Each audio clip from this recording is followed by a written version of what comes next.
আসসালামু আলাইকুম। সবাই কেমন আছেন? আশা করছি সবাই ভালো আছেন। আমি আল্লাহর অশেষ রহমতে অনেক ভালো আছি। প্রতিদিনের মতো নতুন আরও একটি ভিডিও নিয়ে আমি আপনাদের মাঝে হাজির হয়ে গেলাম। আজকে ব্লগটি শুরু করছি সকালবেলা থেকে এবং সকালের নাস্তা তৈরি করা দিয়েই শুরু করলাম। তো এখানে আমি 3টা ডিম নিয়ে নিচ্ছি আর নিয়ে নিলাম পাউরুটি নিয়ে নিব এখন। আর ডিমটাতে পরিমাণ মতো লবণ এবং চিনি দিয়ে দিলাম। আজকে আমি কি তৈরি করব হয়তো আপনারা বুঝতে পেরে গিয়েছেন। আমি আজকে ফ্রেঞ্চ টোস্ট তৈরি করব। আজকে সকালের নাস্তাতে এটাই খেয়ে নেব। দেন হচ্ছে আমি আমার সংসারের বাকি কাজগুলো করব। আর যেহেতু আমার মেয়ের স্কুল আছে, নাস্তাটা তৈরি করে আমাকে কিন্তু সোজা স্কুলে চলে যেতে হবে। তারপরে কিন্তু আমি এসে অন্যান্য কাজগুলো করব, দুপুরে রান্নাবান্না বা আমি একটা সংসারে যা কাজ থাকে। শুরুতে সবার কাছে ছোট্ট একটি অনুরোধ করছি, যারা আমার চ্যানেলে নতুন আমার ভিডিও দেখছেন বা পরবর্তীতে আমার ভিডিও দেখতে চান, আমার চ্যানেলটি সাবস্ক্রাইব করে পাশে থাকা বেল অল অপশনে ক্লিক করে রাখতে পারেন। এতে করে আমি যখনই ভিডিও দেব আপনার মোবাইলে কিন্তু নোটিফিকেশন চলে যাবে। আর যারা অলরেডি কাজটি করেছেন তাদেরকে জানাই অসংখ্য ধন্যবাদ। আর যারা ইতিমধ্যে আমাকে সাবস্ক্রাইব করেছেন, আমার ভিডিও দেখছেন, কন্টিনিউ লাইক করছেন, কমেন্ট করছেন, তাদের জন্য অসংখ্য ধন্যবাদ এবং মনের অন্তঃস্থ থেকে ভালোবাসা। তো আমি এদিক থেকে আমার একটা মিনি ফ্রাই প্যান ছিল যেটা আমি বসিয়ে দিয়েছি। আজকে ভাবছি এটাতেই করব। এটা না সচরাচর ইউজ করা হয় না। আমার বাসায় অনেক জিনিসই আছে যেগুলো ইউজ না করতে করতে পরে থাকতে থাকতে হয়ে যাচ্ছে, নষ্ট হয়ে যাচ্ছে। আর আমি না যেটাতে কমফোর্ট ফিল করি ওইটাতেই কাজ করার চেষ্টা করি। অদল বদল করে যে একটা কাজ করে ওইটা আমার খুব বেশি হয়ে ওঠে না। আমি এরকমই। আমি সচরাচর আমার মনে হলো যে এটা দিয়ে আমি কমফোর্ট ফিল করছি বা এটা দিয়ে আমার ভালো লাগছে বা এটা আমার হাতের কাছে আছে, আমি এটা দিয়ে করার চেষ্টা করি আর কি। তো এখানে আমি একে একে এগুলা ডিমে চুবিয়ে দিয়ে ভেজে নিচ্ছি। আর এটা করতে গেলে কিন্তু তেলের পরিমাণ অনেক বেশি লাগে। আর আরেকটা জিনিস যেটা ক্লিয়ার করলে নাই হবে, আমার বয়সটা কিন্তু অন্যরকম লাগতে পারে। আমার ঠান্ডা লেগেছিল, এটা পুরোপুরি এখনও রিকভার করতে পারিনি, যার জন্য আমার বয়সটা অন্যরকম লাগছে আর কি।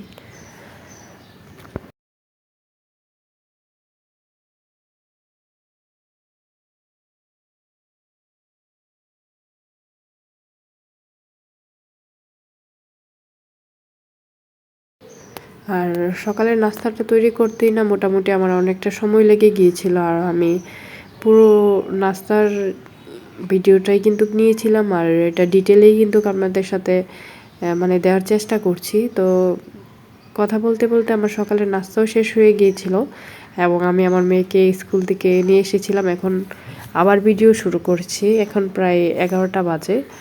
আর এই অবস্থাতে কিন্তু চুলার গ্যাস মোটামুটি আছে। অন্যান্য দিন তো চলে যায়, আজকে আছে। আমি টেনশনে ছিলাম কিভাবে কি করব, যেহেতু গতকালকে আমি কোনো তরকারি রাতে রান্না করিনি।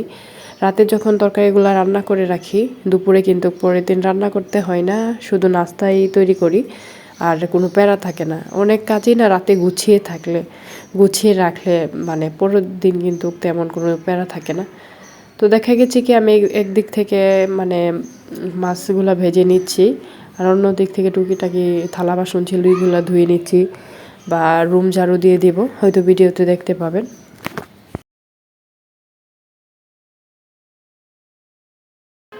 যদি না আমরা যারা হাউসওয়াইফ আছি, যদি রান্না বান্না বসে শুধু এটাতেই পড়ে থাকি তাহলে কিন্তু হবে না।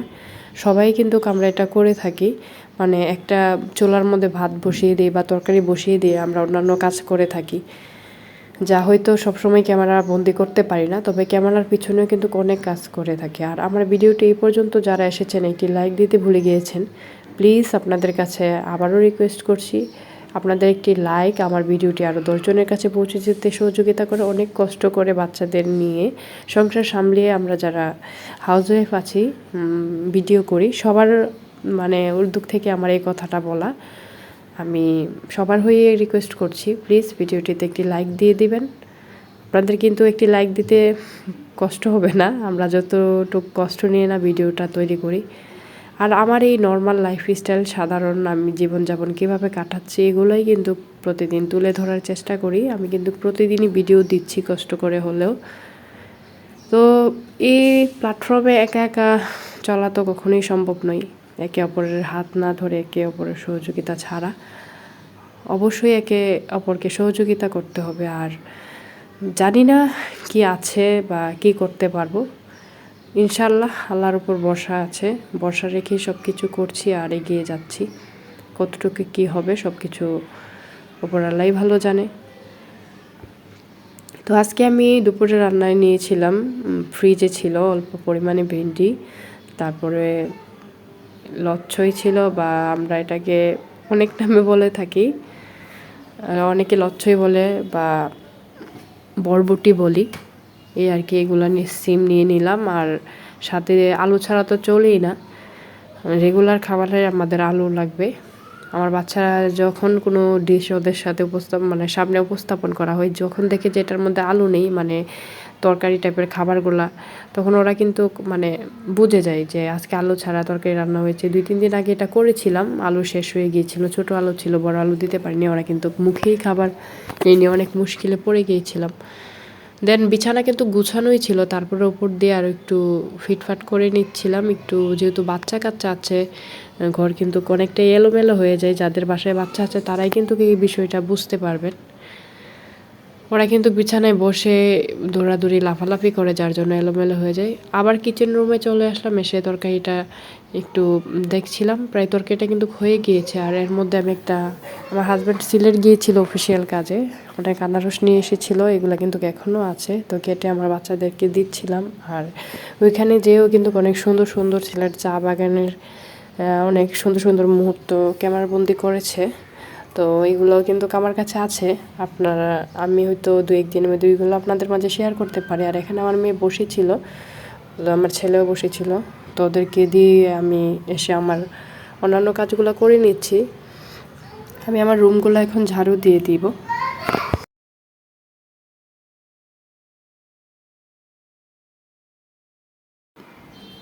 তো রুম ঝাড়ু দিয়ে আমি কাপড় ধুয়ে ছাদে লেড়ে দিয়েছিলাম, আর অনেক কাজ করেছিলাম যেগুলো ক্যামেরাবন্দি করিনি।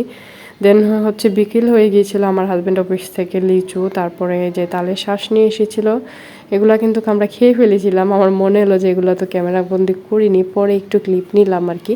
আর এই যে হাঁসের ডিম নিয়ে এসেছিল 2 হালি, এগুলাতে কিন্তু অনেক পরিমাণে ময়লা ছিল, যেগুলো এখন আমি ক্লিন করে নিব।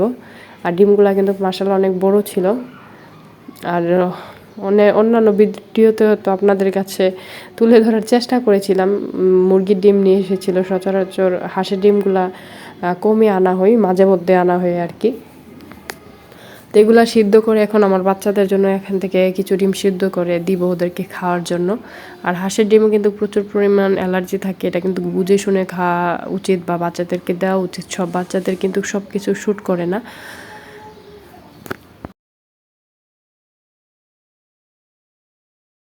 আর আমি কিন্তু খুব ভালোভাবে ডিমগুলো ধুয়ে রাখছিলাম, আর ডিমগুলাতে না ময়লাগুলো এমনভাবে লেগে আছিল যে আমি যেভাবেই ধুচ্ছি না কেন ময়লাগুলো উঠছে না। আমি 2-3 বার করে এখন ধুয়ে নিব। এটা অলরেডি একবার ধুয়ে নিয়েছি, তারপরে আবার পানি নিয়ে নিচ্ছি। এগুলো এখন আবার ভীম সাবান দিয়ে জালি দিয়ে ঘষে ঘষে ডিমগুলো আমি এখন ধুয়ে নিব।